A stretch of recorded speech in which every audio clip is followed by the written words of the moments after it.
கண் பார்வை மெல்ல தூண்டி வீசுதே. பூக்கும் மாசம் ஒன்று போதும் கண்கள் பார்க்க வேண்டுமா? வெள்ளம் என்று ஊஞ்சல் போல காதலாகி ஆடுமா?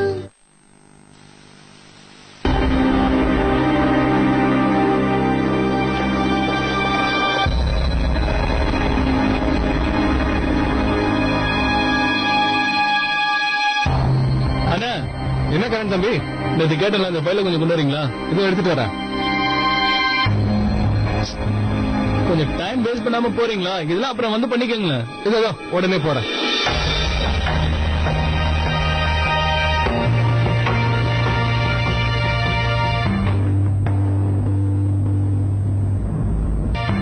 ஊதுவத்தி போக்க அதிகமாச்சுன்னா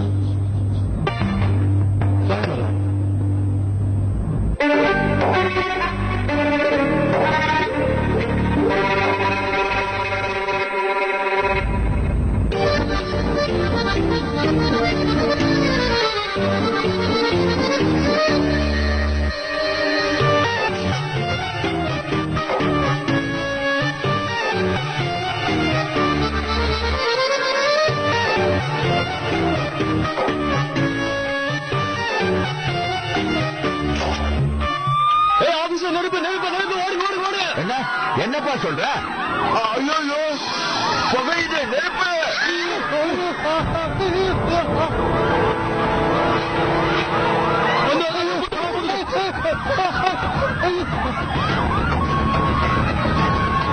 சார் நெருப்பு பிடிச்சிருச்சு.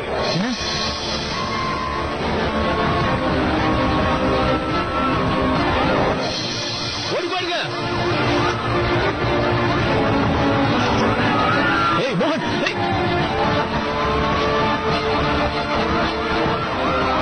மோகன்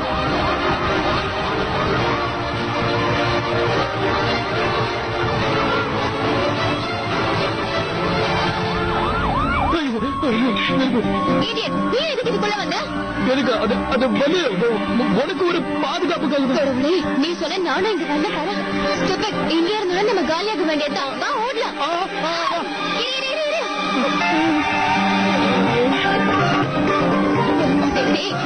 வேடிக்கை பார்க்காது, சீக்கிரம் எடுத்து விடு.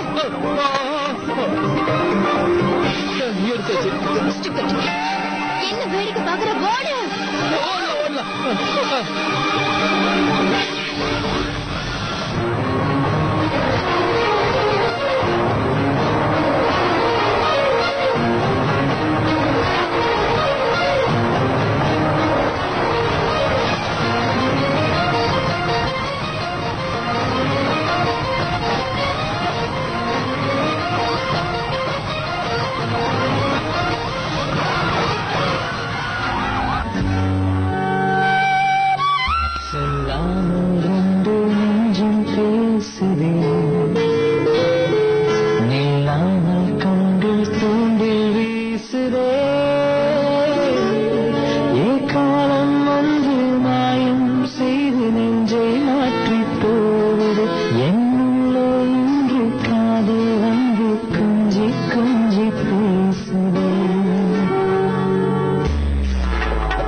சேஃபா இருக்கும்.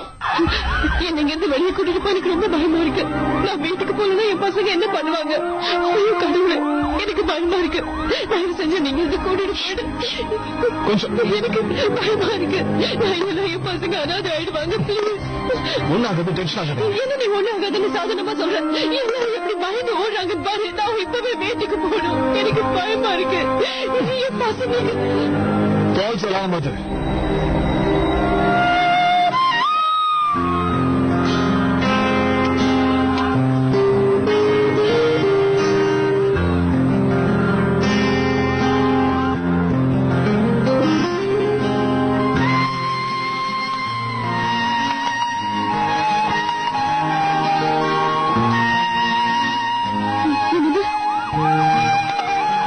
அப்பால இல்ல இன்னொருத்தரால.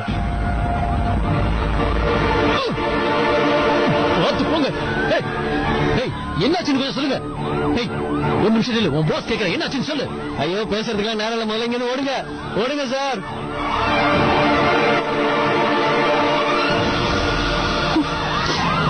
நீ சொல்றது எனக்கு புரியல. ஆபீஸ்க்கு நம்ம வேலை தான் செய்ய வரோம் ஒத்துக்கிறேன். ஆனா அதுக்காக எந்த வேலையை செய்யறோம்னு ஒரு வரமுறை. உங்களை அவர்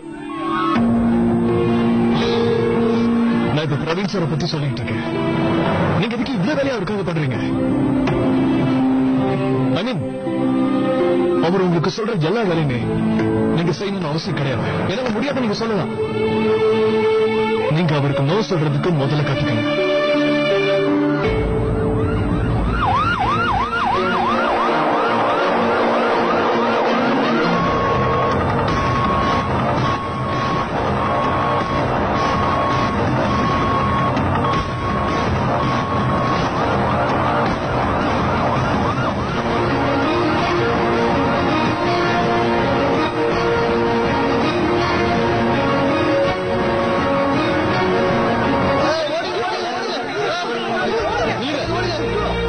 யாரும் பயப்பட வேண்டாம், இது ஃபால்ஸ் எல்லாம்.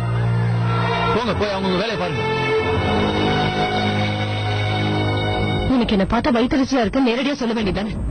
எதுக்காக இப்படி ஃபால்ஸ் எல்லாம் கொடுத்து எல்லாரும் இப்படி பதட்டப்படுத்துறேன்? என்னால இந்த ஆபீஸ்ல உன்னோட ஸ்டேட்டஸ் குறைஞ்சிருச்சுன்னு நினைக்கிறேன்ல? முதல்ல எனக்கே சந்தேகமா இருந்தது, ஆனா இப்பதான் நானே நம்புறேன். பிரவீன் சார் நான் நல்லா வேலை செய்யறேன் பாராட்டுறத உன்னால பாத்துட்டு சும்மா இருக்க முடியல.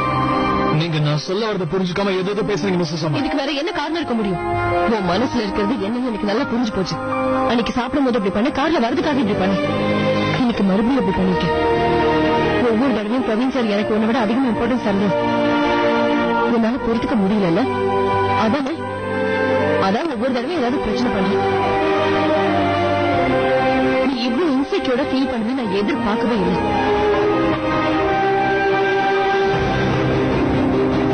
இப்ப நான் சொல்றத நல்லா கேட்டுக்கோ மோகன். நான் இந்த ஆபீஸ்க்கு வேலை செய்யணுங்கிற எண்ணத்தோட மட்டும்தான் வரேன். பாஸ் எவ்வளவு இம்பார்ட்டன்ஸ் தராருங்கிறதுல எனக்கு முக்கியமே இல்ல. சோ பிளீஸ் நீ உன்னோட வேலையை பாரு, என்னையும் என்னோட வேலையை பண்ண விடு. நீ ஏன் ஸ்டார் ரிப்போர்ட்டா இருந்துக்கோ.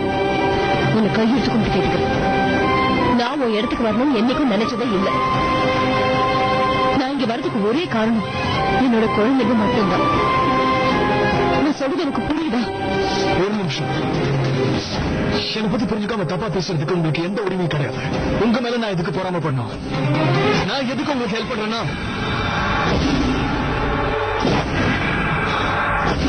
நீங்க எந்த பிரச்சனையில மாட்டிக்கூடாதுங்கிறதுக்காக தான். அது உங்களுக்கு புரியலன்னா விட்டுங்க. அதை விட்டுட்டு எனக்கு தேவையில்லாம திட்டம் என்னால அது கேட்டுட்டு இருக்க முடியாது.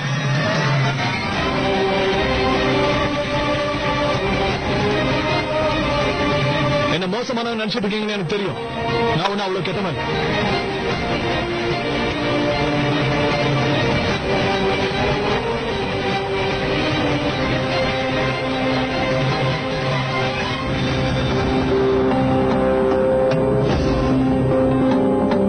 ஊதுபத்தி எப்படி அந்த இடத்துக்கு போச்சு? அதான் தெரியல. யாரும் நம்ம எல்லாருக்கும் நல்ல எக்ஸசைஸ் கொடுத்திருக்காங்க.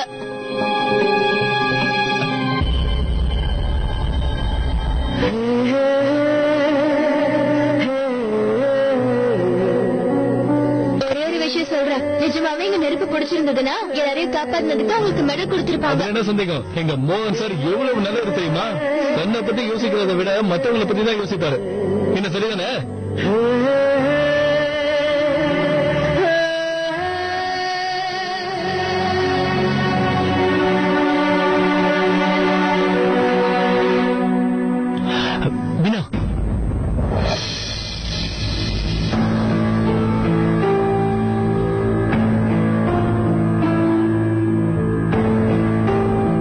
எந்த ஆபத்தும் இல்லையே?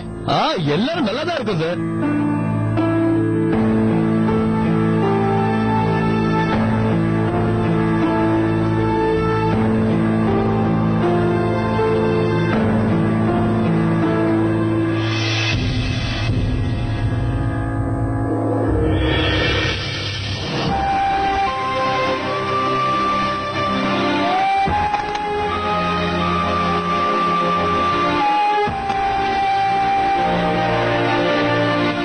வீட்டுக்கு போறேன்.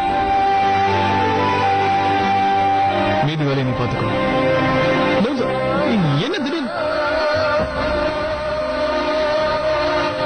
பேசாமல் ரெண்டு நெஞ்சம் பேசுது. கண் பார்வை மெல்ல தூண்டி வீசுதே. பேசாம இன்னைக்கு ஷாப்பிங் போய் நிறைய சாரி வாங்கலாம்னு பாக்குறேன். இந்த சினிமாவுல ஹீரோயினுங்க எல்லாம் வராங்கல்ல, அவங்க ஒரு தடவை கட்டின புடவைய மறுபடியும் கட்டி நான் பார்த்ததே இல்ல. ஆமா, நானும் பார்த்தது இல்ல. நம்ம மட்டும் என் பழசைய கட்டணும். அதுவும் இல்லாம இப்ப டிவில வேற என் இன்டர்வியூ எல்லாம் வந்துருச்சு. அப்ப எனக்கும் நிறைய ஃபேன்ஸ் எல்லாம் இருப்பாங்க. அப்புறம் என்ன பாக்குறவங்க என்ன இவ பழைய புடவையே கட்டிட்டு இருக்காளேன்னு சொல்லக்கூடாதுல்ல.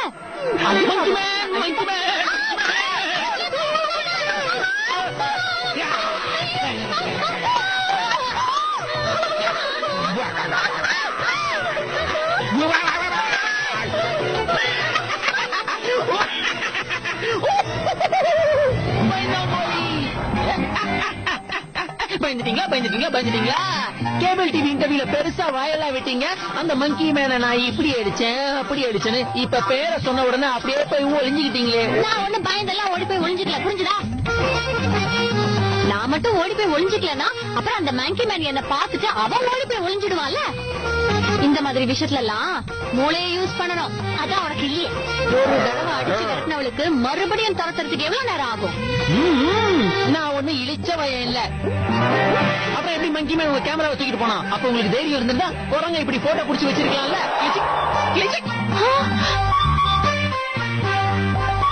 போதும், நிறுத்துடா. நான் அப்பவே சொன்னேன்ல, உங்க ராசி அதிர்ஷ்டமா அப்படி கை கேட்டது வாய் கேட்டாம போயிடுச்சு. ஐ வாழ்படும். பாத்தியா சங்கீதா, என்னால அடிச்சு சொல்ல முடியும். இவன் தான் மங்கி மேன்.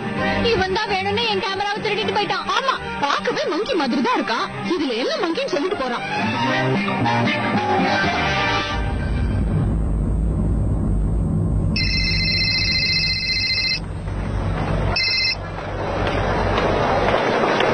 சொல்லு பிரேமா. சும்மா தான் பண்ண. பிஸியா இருக்கியா? அதெல்லாம் ஒண்ணு இல்ல. என்ன விஷயம் சொல்லு. சோ ஆபீஸ் ஒர்க்லாம் எப்படி போகுது? எல்லாம் நல்லா தான் போயிட்டு இருக்கு. நீ சொல்லு.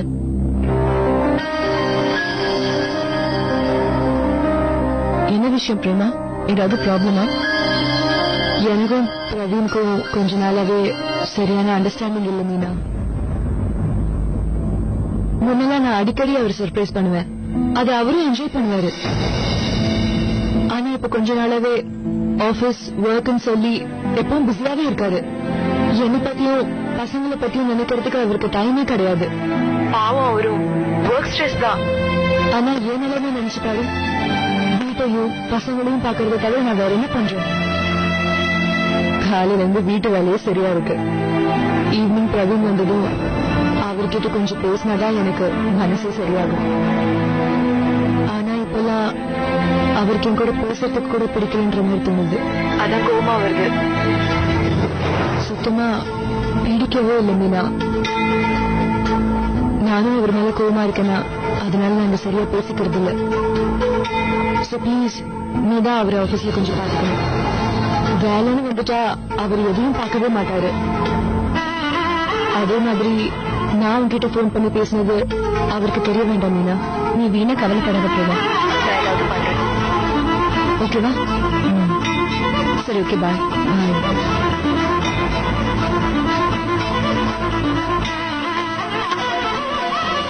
இவங்க 2 பேருக்குள்ள பிரச்சனை போகணும்னா நான் தான் ஏதாவது பண்ணணும்னு நினைக்கிறேன்.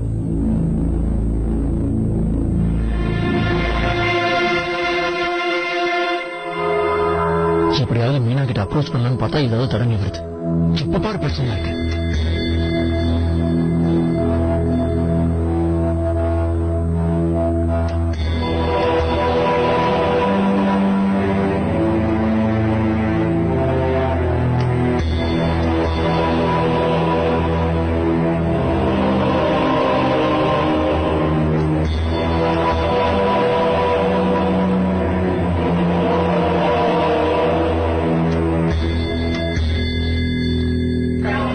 எவ்வளவு? 140 ரூபாயா? 130 தான் தருவேன். Okay, right. ஆனா கொஞ்சம் வெயிட் அதிகமாச்சு.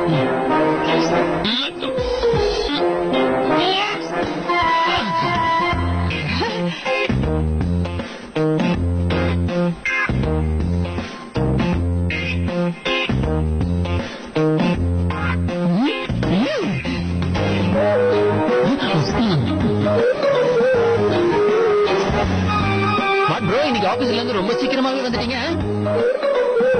ஏங்க, தேங்க்ஸ் ஃபார் யுவர் லிஃப்ட்ஸ். இவ்வளவு வெயிட்டா தூக்கிட்டு வந்து கைதான் வலிக்குது. தேங்க்ஸ். யாராவது ஒருத்தர் உதவிக்கு வர மாட்டாங்களான்னு யோசிச்சுட்டு இருந்தா வந்துட்டீங்க. என்ன ப்ரோ பண்றீங்க? நான் யாருக்கும் ஹெல்ப் பண்ண போறது இல்ல.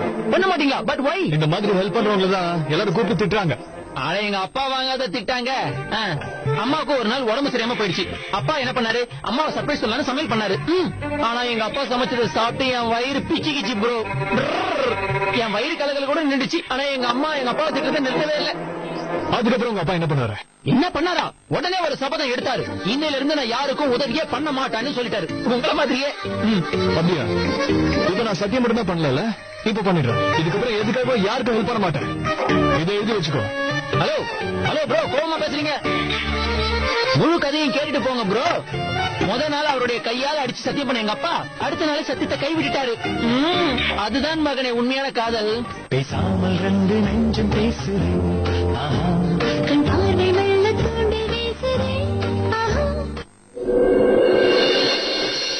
நான் மட்டுமே ஒன் சைடு அப்ரோச் பண்ணிட்டே இருக்கேன். மீனோட மனசுல என்ன இருக்குன்னு தெரியல. இதை தெரிஞ்சுக்கணும் நானும் ட்ரை பண்ணிட்டே இருக்கேன். பேசுறதுக்கான சந்தர்ப்பம் கிடைக்கவே மாட்டேங்குது.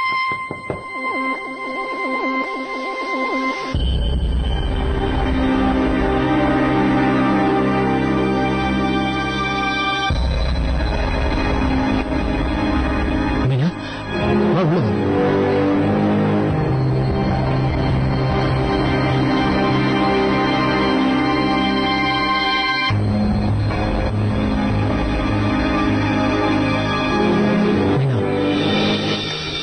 இப்ப நான் உன்னை பத்தி தான் யோசிச்சுட்டு இருந்தேன். அன்னைக்கு நான் உன்னை போட்டோ எடுத்தேன்னு உனக்கு என் மேல எதுவும் கோவம் இல்லை. ஒருவேளை கோவப்பட்டிருந்தா ஐம் சாரி. இல்லைங்க சார், இட்ஸ் ஓகே. நம்ம மேக்ஸிமம்காக தானே இதெல்லாம். மீனா, ஏன் நிக்கிற? உட்காரு.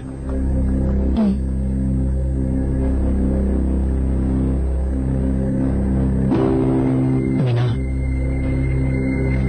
உண்மையாவே என் மேல கோவம் இல்லைல்ல? Not at all, sir. இதான் நல்ல சான்ஸ். பிரேமா பத்தி பிரவீன் சார் கிட்ட ஏதாவது பேசலாம். ஆனா ஒண்ணு சார், நம்ம கிட்ட யாராவது கோவத்துல இருந்தாங்கன்னா அவங்களை சமாதானப்படுத்துறதுக்கு என்ன பண்ணணும்னு உங்களுக்கு தெரியுமா?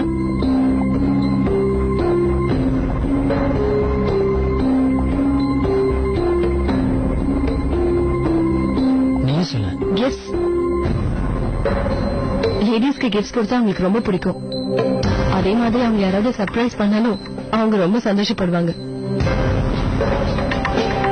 அப்புறம் அவங்களோட கோவெல்லாம் அப்படிங்கறதுக்குள்ள பறந்து போயிடும். அப்ப நான் இவளுக்கு கிஃப்ட்ஸ் வாங்கி கொடுத்து சர்ப்ரைஸ் பண்ணணுமா? பரவாயில்லையே, இவ்வளவு எனக்கு ஹெல்ப் கொடுக்குறேன்.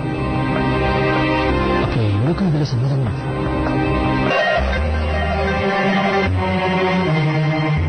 பேசாமல் ரெண்டு நெஞ்சம் பேசுறேன்.